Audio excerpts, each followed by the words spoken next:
হেম্বু রাজপ্রাসাদ আর শক্তিশালী একটা সংবিধানের সঙ্গে জীবনের অধিকাংশ সময় কাটিয়ে আমার শ্রদ্ধেয় পিতৃদেব আমাকে আমার জন্মের পর একটা দশাসই নাম ছাড়া আর তেমন কিছুই দিয়ে যেতে পারেননি। তার দেওয়া নামটাও ছিল বেশ মজার, রলিহ লাহলা।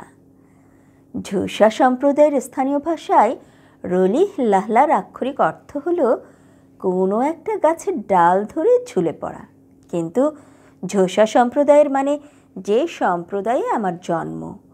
সোজাসাপটা কথ্য ভাষায় সাধারণত রলিহ লাহলা বলতে যা বোঝায় তা হলো ঝামেলাবাজ।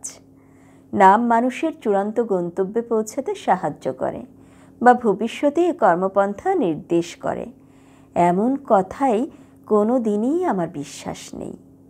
আমার বাবা এই নাম দিয়ে আমার ভবিষ্যৎ জীবনকে উজ্জ্বলতর করে দিয়েছেন, এমন উদ্ভট কথাও আমি বিশ্বাস করি না।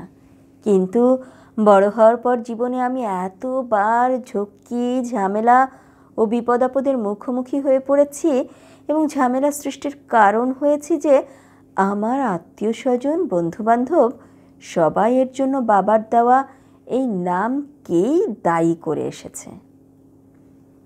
এখন আমাকে সবাই যে ইংরেজি ও খ্রিস্টান নামে ডাকে, স্কুলে ভর্তি হওয়ার আগে সেটার কোনো অস্তিত্বই ছিল না, কিন্তু স্কুলের নাম নিয়েই আমি বাকি জীবনের পথে উঠে এসেছি।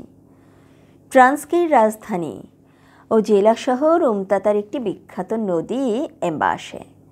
এর পাশেই রয়েছে এমভেজো নামের ছোট্ট একটা গ্রাম। 1918 সালের 18 জুলাই এই হাভাতে অজগ্রামেই আমার জন্ম।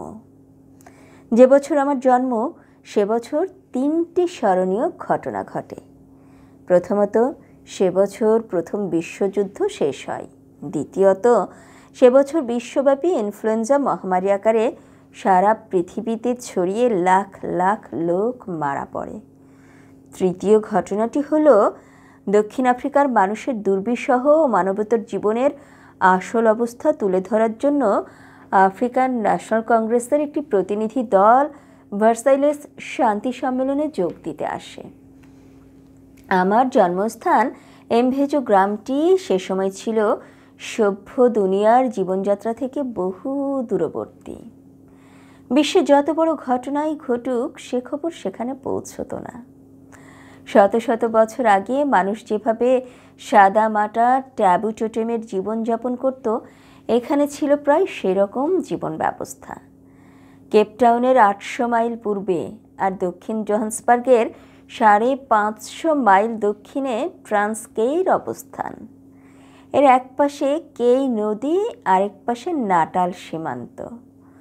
উত্তরে ড্রাকেন্সবার্গ পর্বতমালা আর পূর্বে ভারত মহাসাগরের সুনীল জলরাশি।